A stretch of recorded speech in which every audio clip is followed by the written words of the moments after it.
Your workflows help you automate many processes in your business. However, if you're familiar with Logic and want a freer way to build your automation, the new Advanced Workflow Builder will help you drag, drop, and design workflows across an open canvas. Let's check how.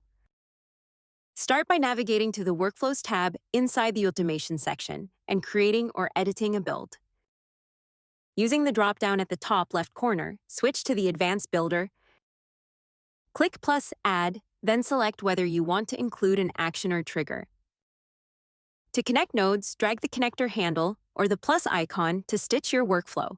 If a node got automatically connected and you want to reroute it, click the trash can icon, then follow the previous steps. The Advanced Builder lets you manage multiple workflows in a single canvas, starting contacts on different actions depending on their trigger. Additionally, it helps you be much more efficient by adding keyboard shortcuts for quick actions, color coding, and automated layout organization. This new builder type has everything you love about workflows, but faster, clearer, and more intuitive than ever, replacing the linear list with a visual canvas so you can place, connect, and rearrange logic exactly how you want. We hope you enjoy it.